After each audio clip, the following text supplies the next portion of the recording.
Higher education commission of Pakistan نے recently announce کیا ہے کہ یہ ایک آپشن ہے کہ ڈائریکٹ 16 ایئر ایجوکیشن کے بعد پی ایچ ڈی پروگرام میں داخلہ ہو سکتا ہے، اور ایم فل جو ہے وہ ایک مینڈیٹری ریکوائرمنٹ نہیں ہے پی ایچ ڈی میں داخلے کے لیے۔ تو اس میں یہ سمجھنا ضروری ہے کہ ایسی صورت میں جو پی ایچ ڈی پروگرام ہے اس کا کورس ورک جو ہے وہ کافی ایکسٹینڈڈ کورس ورک ہے، اور وہ اتنا ہی ہے کہ جیسے اگر ایم فل پہلے کر لیا جائے اور پھر اس کے بعد پی ایچ ڈی کا 18 کریڈٹ آورس کا کورس ورک کیا جائے، تو میں ذاتی طور پہ سمجھتا ہوں کہ یہ پی ایچ ڈی کے لیے کوئی شارٹ کٹ نہیں ہے، اور یہ ایک آپشن ہے یونیورسٹیز کے لیے، مینڈیٹری نہیں ہے۔ اس میں ایک یہ بھی ڈرا بیک ہے کہ جو اسٹوڈنٹ اس طریقے سے پی ایچ ڈی میں انرول ہوگا اور کمپلیٹ نہیں کر سکے گا تو یونیورسٹی اس کو ایک ایم فل کی ڈگری دے سکتی ہے۔ ہم نے اس میٹر کو یہاں ڈسکس کیا۔ ایسی صورت میں وہ ایم فل ڈگری جو ہے وہ ایک سٹگما سمجھی جائے گی کہ یہ وہ شخص ہے جو ناکام ہو گیا تھا۔ یہ ایم فل ایک فیلیور کو ریپرزینٹ کرے گی کہ پی ایچ ڈی کی ناکامی جو ہے وہ ایم فل ہے۔ ہم سمجھتے ہیں کہ ایم فل جو ہے اس کی ایک پازیٹیو کانوٹیشن ہونی چاہیے۔ بی ایس کے بعد ایم فل جب اسٹوڈنٹس کرتے ہیں تو وہ ایک کورس ورک کرتے ہیں 1.5 سال کا، اور اس کے بعد 6 مہینے سے 1 سال کے اندر ایک تھیسس اور ریسرچ کے اندر اپنی ایک جو بیسک ٹریننگ حاصل کرتے ہیں، اور وہ یہ بھی ڈٹرمن کرتے ہیں کہ ان کو ریسرچ کرنے کا شوق ہے یا نہیں۔ اور اس کے بعد جو پی ایچ ڈی ڈگری ہوتی ہے اس میں ایک لمیٹڈ سا 18 کریڈٹ آورس کا کورس ورک ہوتا ہے جو 1 سال کے اندر مکمل ہو جاتا ہے، اور جو بلک آف دا ٹائم ہے وہ اسٹوڈنٹ ریسرچ پہ لگاتا ہے۔ تو اسلامیہ یونیورسٹی اور بہاولپور میں جو ایکیڈیمک لیڈرشپ ہے وہ یہ سمجھتی ہے کہ جو ہمارا ایگزسٹنگ سسٹم ہے وہ ویل اسٹیبلش ہو گیا ہے، اس کے اندر ایک پاتھ وے موجود ہے جس میں اسٹوڈنٹ یہ پہلے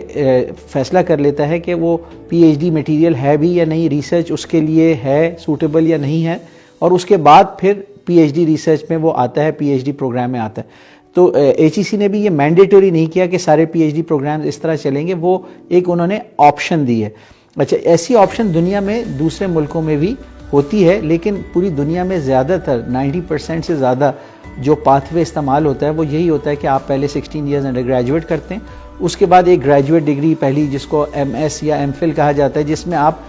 کچھ کورس ورک ایڈوانس کرتے ہیں اور کچھ ریسرچ کرتے ہیں تاکہ آپ یہ ڈٹرمن کر سکیں کہ آپ نے ریسرچر بھی بننا ہے یا نہیں۔ اور جب ایک دفعہ سکسیزفلی وہ کر لیتے ہیں پھر پی ایچ ڈی جو ایک لانگ ٹرم کمٹمنٹ ہوتا ہے، 3 to 5 ایئر کا کمٹمنٹ ہوتا ہے، اور پھر پی ایچ ڈی جو ہے وہ نہ صرف کمٹمنٹ ایک ہوتا ہے ریسرچ کے لیے، بلکہ ایک لحاظ سے پوری دنیا میں پی ایچ ڈی کرنے کے بعد انڈیویجول کی جو کیریئر آپشنز ہیں وہ لمیٹڈ ہو جاتی ہیں، وہ صرف 2 جگہوں پہ یوٹیلائز ہو سکتا ہے۔ ایک وہ یونیورسٹی میں as a faculty member and an academic and a researcher utilize ہو سکتا ہے، یا ایسی انڈسٹریز میں جہاں پر ریسرچ ہو رہی ہو۔ تو آپ کو پتہ ہے کہ ہمارے ملک میں انڈسٹری میں ریسرچرز کی کوئی ایسا ریکوائرمنٹ نہیں ہے، تو جو مینلی ہے اس کا مطلب ہے کہ پی ایچ ڈی کرنے کے بعد کیریئر آپشن صرف ایکیڈیمیا کی ہے۔ تو ایسی صورت میں ہم سمجھتے ہیں کہ یہ بیچلرز ڈگری کے بعد مناسب نہیں ہوگا کہ ایک انڈیویجول ایک ایسے پی ایچ ڈی پروگرام میں آ جائے جس میں اگر وہ ناکام ہو جائے تو پھر اس کا سارا ٹائم ضائع ہو جائے اور اس کو اپنے کیریئر کے لیے دوبارہ سے کہیں سٹارٹ لینا پڑے جہاں اس کو ایک فیلئر سمجھا جائے گا کہ یہ ایک ناکام شخص ہے، تو ہو سکتا ہے وہ انڈسٹری میں بھی پھر نہ ایکسیپٹ ہو اور وہ اپنے ساتھیوں سے بہت پیچھے رہ جائے گا۔ تو ہم سمجھتے ہیں کہ جو پرانا سسٹم ہے وہ نیشنل جو سیناریو ہے اس میں کمپیٹیبل بھی ہے، اور یہ والا جو سیناریو ہے یہ دنیا بھر میں بھی بہت لمیٹڈ سے لوگوں کے لیے ہوتا ہے جو بہت ایکسیپشنل برائٹ کینڈیڈیٹس ہوتے ہیں، جن کا سمجھا جاتا ہے کہ ان کا استاد